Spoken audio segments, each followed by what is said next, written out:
Japan is isolated, no matter how you look at it. Like, Japan is incredibly difficult to get into. Like, it's very easy to come to because it's very, very modern. It's incredibly accessible.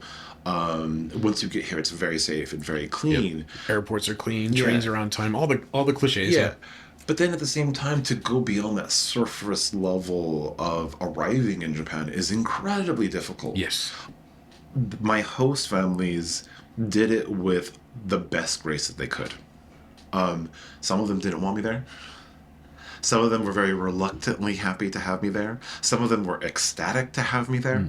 And so you kind of just go through the whole gamut of reactions. And of course, I was also not an easy person to have in your house because I didn't really speak the language. Were you this tall when I was you were this tall. how tall are you? Sorry. I'm 6'5". 6'5". Yeah. So when did you hit your growth spurt and when did that end? I was always that much taller than everybody else. I was always the tallest kid in every single class that I was attending. When I was in second grade, I was taller than my teacher. Oh, wow. So she hated me. So when you came over as a high school student, was it? I was like 190 or something. I was already like 188. You probably stuck out like a sore thumb, right? Yeah. I mean, wow. I was in very rural Japan. Like, I was going to stick out no matter where I went. Yeah.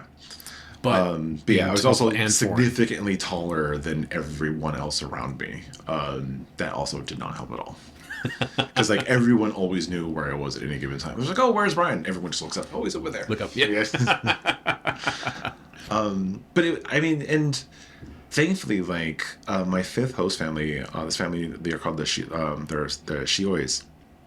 The mom in that family was the most matronly towards me.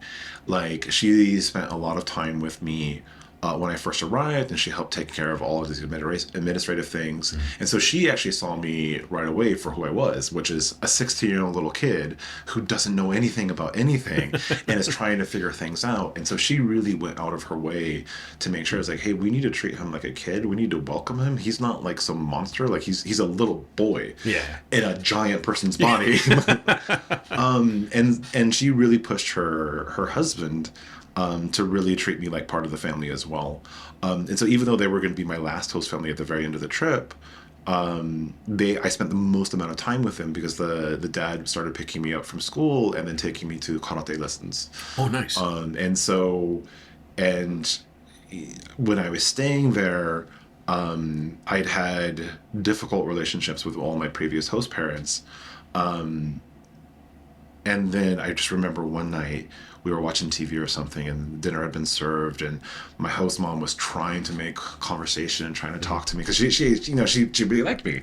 Yeah. And I was just so used to being ignored by every other host family. I just really wasn't paying attention. I was just watching TV, eating my food, counting down the minutes until I could go to my room. And my host had turned off the TV. Oh.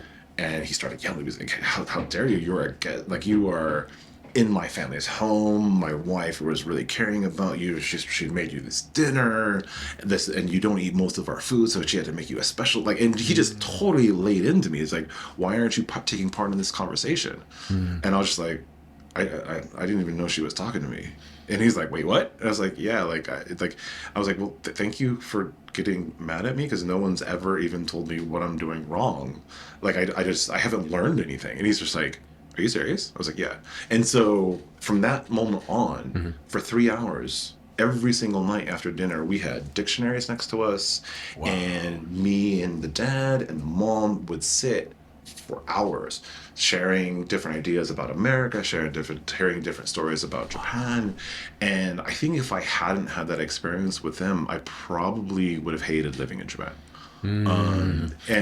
There's so many rules, and if you work in a Japanese company or even a foreign capitalized company that's populated by Japanese coworkers, they just assume because they grew up following the same rules, and so kind of the experience you had is like they might have assumed that you knew all this stuff. Not only that, but there's just because I'm so much bigger than everybody else. And I look older because I'm an American white kid, right? And so I look that I'm 5 years older than all the other kids that were in my class at the time. And So, so they probably assumed a level of maturity. exactly.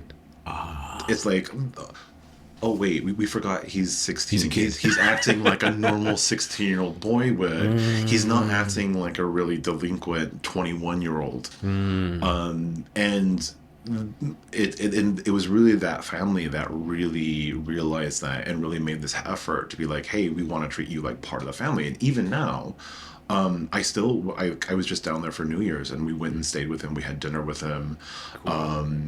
You know, like, and he treats my kids like his grandkids, like, so it's like this really strong, powerful connection that I'm still incredibly grateful for to this day.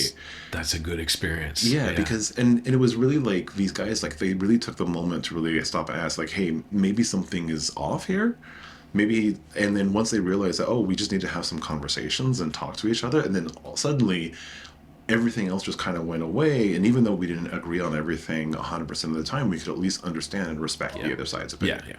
Which, and I think it's because of experiences like that and those moments of clarity that kind of set me up for what I ended up doing, right?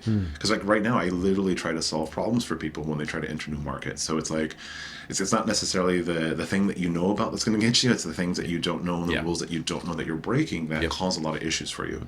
You don't know what you don't know, like you said. Yeah, and so I don't want to go too far and say like, hey, this is exactly why I do what I do. But you know, it is kind of that realization, how powerful that realization was, and then just how much better my time in Japan became once things started making sense. I mean, and I say making sense with a giant set of quotation marks around there, because I mean, we all know that nothing in Japan always makes sense. But at the same time, if you at least know the rules and understand the way that you're supposed to behave, you can be a lot more successful and you can get a lot further than if you don't know what you're doing at all.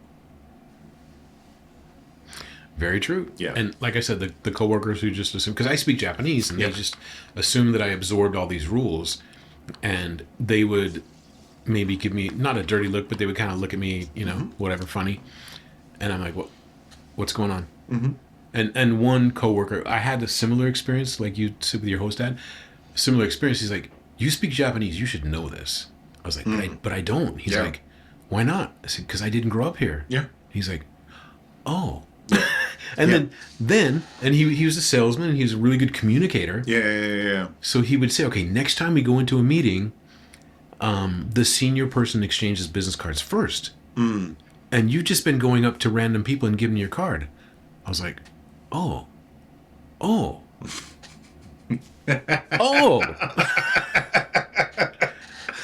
Yeah. It's those little things that you don't know that you don't know, right? Well, yeah, and I think like, and I mean, I don't think this is necessarily unique to Japan. Like, we all just kind of make an immediate assumption that, hey, if someone's behaving badly, they're doing it on purpose. Hey, if you enjoyed that clip, you can watch the full podcast right up here, or you can see some more clips right about here.